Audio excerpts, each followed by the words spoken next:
For those of you who don't know me, my name is Josh Johnson. I'm the chief meteorologist here at WSFA, the NBC affiliate here in town, and by any measure, I've really been blessed with a wonderful life. I really have. I have a dream job. I grew up wanting to be a meteorologist, and here I am. It's all I've ever wanted to do. I work at a great TV station with a lot of great, caring people. I live in the state I grew up in. I do what I always wanted to do. I have a great salary, a wonderful home, and a dead brother. My brother was born on March 5th, 1985, in a bright place full of hope and love just up the road in Jacksonville, Alabama. His life ended on October 29th, 2015, scared, cold, and left alone to die in a dark, dirty alley behind a movie theater in Salinas, California. This movie probably seems kind of made up. You don't know any of these people. I know them. I've seen them. Here's how it happened. I'm going to go through the whole story. I'm not going to pull any punches. I'm going to tell you the whole truth and nothing but the truth.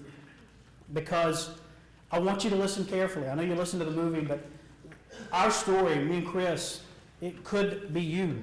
It could be someone you know.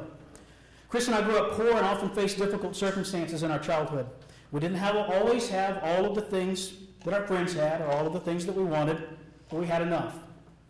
We were taught to be honest, caring people with endless determination and an unshakable faith in each other. We fought like brothers, we loved like brothers, we competed like brothers, and we never stopped believing in a brighter future. We had a huge sibling rivalry. Whenever we played any sport against each other, one of us was a winner, one of us was pissed off. We talked about our hopes and dreams constantly. We thought our optimism, talent, and willpower could build a better future for our entire family around us. We knew better days were ahead, and we were right. They were. Chris became a star athlete in high school. I know there's a lot of athletes in the raise your hand if you play sports. A lot of athletes in the crowd. Chris was a terrific pitcher, tall right-hander, about 6'4". Played center field as well. He was tall, smart, engaging, charming, and where Chris went, laughter always followed.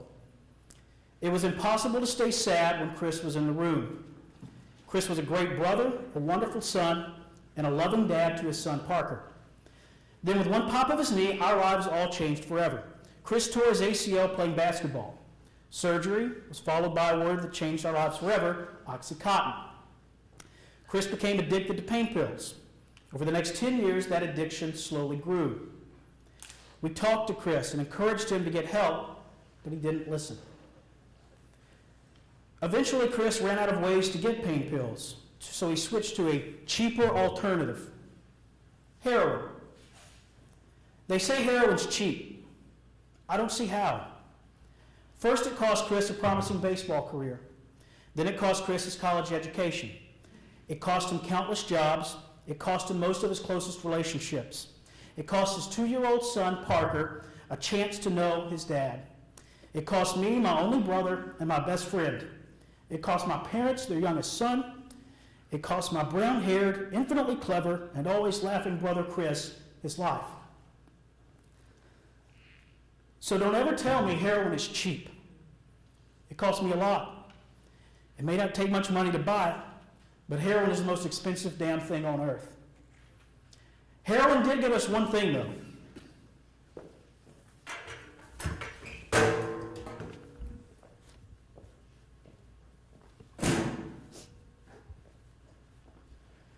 An empty chair. This empty chair is now a permanent part of my life and everyone in my family. Every Christmas, every Thanksgiving, every birthday, Parker's first day of school, Chris's son, Parker's graduation, Parker's wedding day. For the rest of our lives, everyone in my family will look around the room looking for Chris, and he will never, ever be there. Decade after decade of what might have been, gone forever. All that's left is an empty chair and an empty place in our broken hearts. Chris often told us that drugs took away his emotional pain. Some of you here may share that view. Please don't fall for that. It's a lie. Drugs don't take away any pain. They take that pain and put it directly into the hearts of everyone who loves you. Your mom, your dad, your brother, your sister, your kids, everyone who loves you. Drugs are not powerful enough to take away your pain. They just move it around. When that needle pierces your skin, it pierces our souls. Your mom, your dad, your wife, your husband. When your heart pumps drugs through you, our hearts break in half. When your mind drifts into that euphoric high, our minds can't understand why you're killing yourself. Your highest high is our lowest low. I'm not fighting the addiction battle, so I won't pretend to tell you that I know what it's like. I don't. I lived with it and helped fight it viciously for over a decade. I didn't find an answer in time to save my brother. I probably never will have all the answers, but I do know one guaranteed, one-size-fits-all way to beat drug addiction once and for all. Don't ever try it. Don't ever try it. Just say no. I know it's something we all laughed about in school and ha ha ha. It's serious. Just say no. Don't ever try it. If you haven't tried it, I really hope that tonight convinces you to never do so. For those who have started, again, I don't have the answers. But I made enough mistakes in trying to help my brother to learn some very painful lessons that I want to share with you. If anyone here is addicted to drugs, go tomorrow and get professional help. Addiction is a vicious opponent. It doesn't fight fair. Ask for help. Open up, talk about what you're feeling and what you're up against. My brother told me that he was most likely to use when he felt overwhelmed by life's events. Take life as it comes. You can only live it one breath at a time. Learn how to manage your stress without the help of drugs. People think that drugs are a crutch that help you stand. It's an illusion. They're really shackles that chain you down. If you end up in rehab, know that completing the program doesn't mean your struggle is ended. Chris successfully completed a 5-month rehab program in July. He relapsed and was dead 3 months later. Living drug-free is a minute-by-minute choice that you'll make for the rest of your life. And it's not fair. You can make the right choice 999 out of 1,000 times and die. One bad choice can kill you. It's not good enough to choose well most of the time. You have to choose well all the time. And that's really hard to do. Luckily, drug users aren't in the fight alone. And many of you may fall into what we're about to talk about. For those who know someone who is an addict or know someone who is on drugs, I challenge you tonight to become an expert about drugs and drug addiction. The more you know, the better help you'll be able to provide your friend, family member, or loved one who's fighting drug addiction. Walk the fine line between enabling and tough love.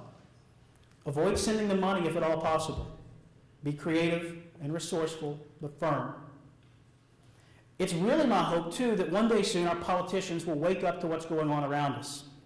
If ISIS killed as many Alabamians as heroin does, we'd have machine guns on every street corner. Instead, we have cheap talk and little action. It's past time for our state government to get off the bench and get into the fight. Jail isn't the permanent answer for most addicts. Our laws, sentencing guidelines should change to find a better way. Understand that all you can do is help. I tried everything I knew to save my brother, and I failed.